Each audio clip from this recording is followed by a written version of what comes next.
밖에 나가서 뛰어놀아라. 가까운 거 보지 말고 멀리 봐라. 라식 라섹을 하면 안 되나요? 아니면 또 렌즈 삽입술을 꼭 해야 되나요? 이제 이런 질문들을 하시는데 두 가지가 다 가능한 환자분이다라고 하실 경우에는 안녕하세요. 저는 삼성서울병원 안과 임동이라고 합니다.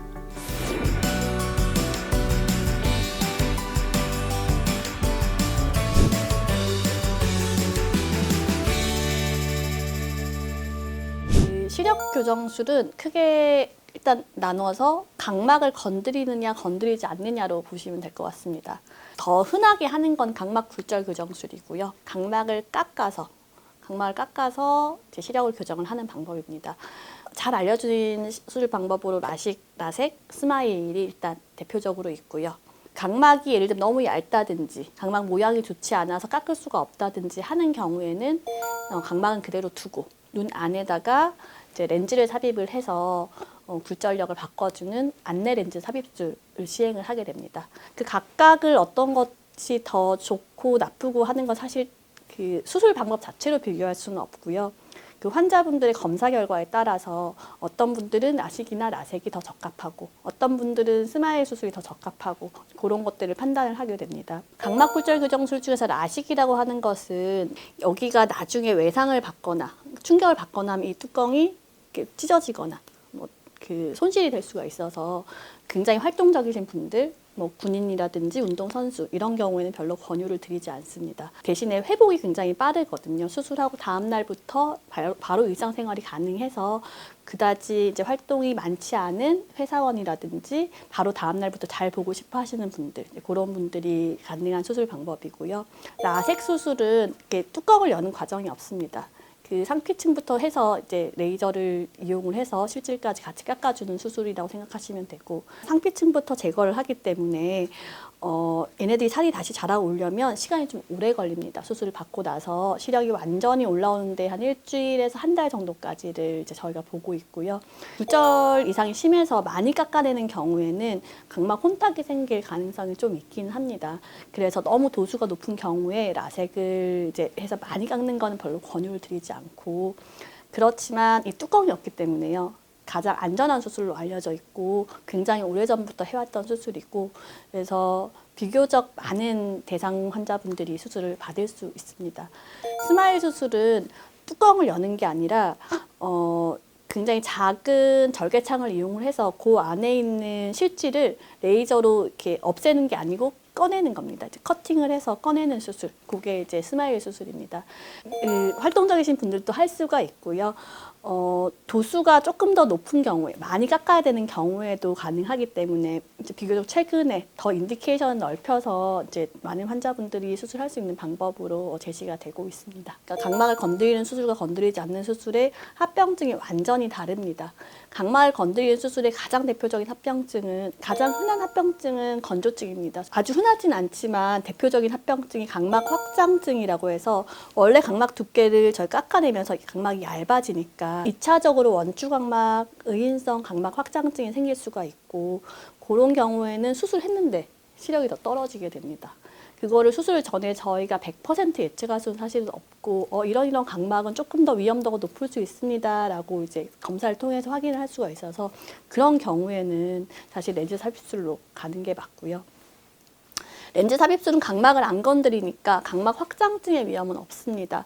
대신에 아무래도 좁은 눈 안에 렌즈를 집어넣기 때문에 눈에 압력이 올라가는 녹내장이라든지, 저희가 집어넣는 렌즈와 눈 안에 원래 본인의 렌즈가 있습니다. 그 렌즈가 이제 간격이 가까이 있으면 이 렌즈가 혼탁해지는, 내 렌즈가 혼탁해지는 백내장, 그러니까 녹내장이라든지 백내장 같은 합병증이 생길 수가 있고요. 렌즈뿐만 아니라 눈 앞쪽에 있는 각막이 내피세포가 죽으면 각막이 붓게 되고, 각막 부종이 생기면 최종적으로는 각막 이식까지도 해야 될 수가 있습니다. 그래서 합병증 자체로 보면은 렌즈 삽입술이 훨씬 더 심할 것 같은데 사실 빈도가 훨씬 낮기 때문에, 그리고 적절한 적응증을 잘 맞춰서 수술하는 경우는 굉장히 안전한 수술이고, 그래서 저희도 계속 해오고 있고요. 그래서 수술 전에 항상 각막 수술은 각막 두께가 충분한지, 눈속 렌즈 삽입술은 눈속 공간이 충분한지를 같이 확인을 해서 수술을 꼭 진행을 하게 되고요. 사실은 재수술 할 수 있는 가능성이 좀 있기는 합니다. 고도 근시가 있으면 이제 렌즈 삽입술을 많이 하는데요. 일반 근시는 저희가 성인이 되면 키가 멈추면 똑같이 멈춘다라고 환자들한테 좀 쉽게 설명을 드리는데, 고도 근시는 20살 이후에도, 성인이 된 이후에도 계속 진행을 하기 때문에 제가 도수를 맞춰서 렌즈를 삽입했지만 계속 진행을 하면 다시 시력이 떨어지고, 그런 경우에는 추가적인 교정이 필요한 경우들이 있습니다.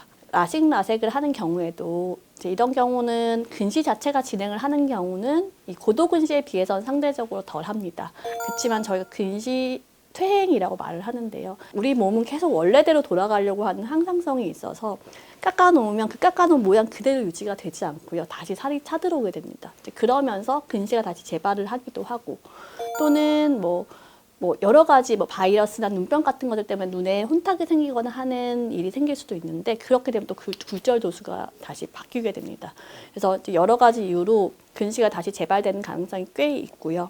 그런 경우에는 각막이 두께가 충분하고 모양이 괜찮으면 다시 각막을 깎는 각막 굴절 교정술을 다시 재시술을 받으실 수도 있고, 우리나라에서 이런 각막 굴절 교정술이 굉장히 이제 붐이 있었던 그 시기로부터 지금 한 몇십 년이 지났거든요. 이 환자분들 나이가 드셔서 오시는데, 이제 각막은 괜찮은데 눈 안에 있는 그 수정체, 렌즈에 백내장이 생겨서 다시 시력이 떨어지게 됩니다. 그 경우는 각막을 건드릴 수는 없고요.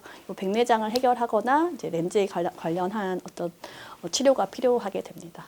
근데 이제 40대, 50대 이렇게 되면 이 수정체의 조절력이 떨어지기 시작합니다. 그렇기 때문에 라식 라섹을 해서 또는 렌즈 삽입을 해서 멀리 초점을 맞춰놓게 되면 거꾸로 이 수정체를 이용해서 가까이 보던 능력이 줄어들어 있기 때문에, 예를 들어 주부분들 요리하시는데 요리 아무것도 안 보이고, 식사하시는데 반찬이 뭔지 모르겠고, 늘 돋보기를 써야 되는 상황이 되면 굉장히 불편해하십니다. 그래서 어떤 경우에는 그런 노안 교정용 컨택트 렌즈도 있어서 그런 렌즈를 쓰기도 하고, 노안 교정술을 같이 할 수 있는 백내장 수술을 하시라라고 하는데, 각막을 그대로 두고 백내장 수술을 하면서 렌즈를 제거를 할 때 들어가는 새로운 렌즈가 초점이 여러 개의 렌즈 또는 초점을 늘린 렌즈를 넣음으로써 내가 멀리도 잘 보고 가까이도 잘 보고 할 수 있게끔 하는 방법을 이야기를 합니다. 그래서 한 50대 이상이라고 하시면 각막 굴절 교정술 아니면 렌즈 삽입술이 아니라 이런 백내장 수술과 함께하는 노안 교정술을 조금 더 고민을 하는 것이 적절해 보입니다.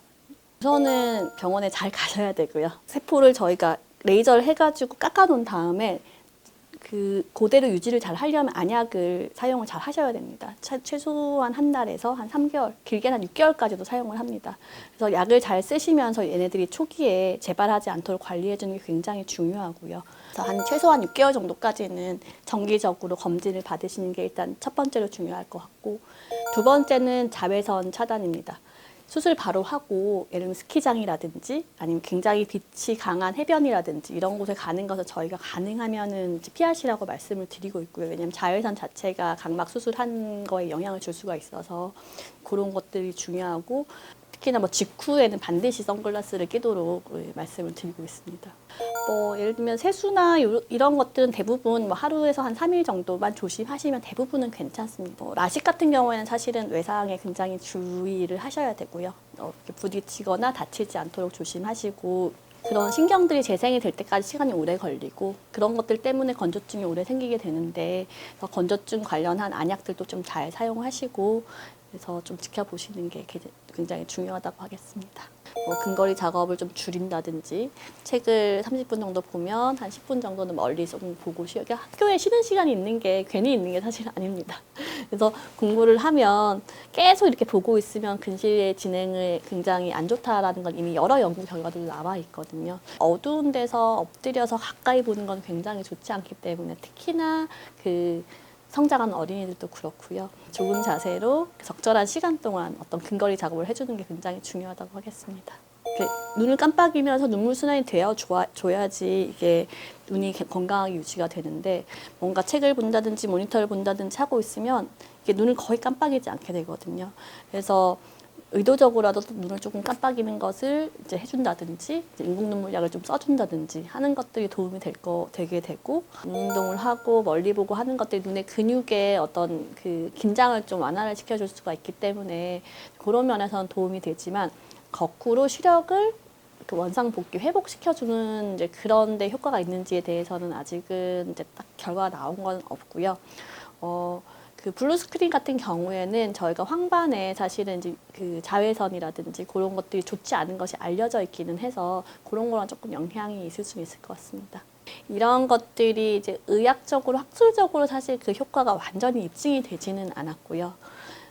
상대적으로 눈의 피로감을 좀 덜어줄 수는 있습니다. 저도 사실 라섹 수술을 받았습니다. 원래는 잠을 자고 일어났을 때 벽에 있는 시계가 하나도 안 보였는데 그게 보이게 되고 이렇게 라면을 먹거나 또는 스키장에서 안경에 김이 서리지 않는 거 그런 것들이 굉장히 좋았거든요. 분명히 시력교정술은 굉장히 삶의 질을 높여주는 좋은 수술인데 대신에 내 눈의 상태를 정확하게 확인을 하고 어떤 수술이 적절한지를 잘 판단을 한 다음에 수술하는 것이 중요하고 또 수술 이후에도 계속 정기적으로 꼭 경과를 보시는 게 중요하다는 말씀을 드리고 싶습니다. 모두들 좋은 시력을 가지고 즐겁게 생활하실 수 있는 날이 오셨으면 좋겠습니다. 네, 감사합니다.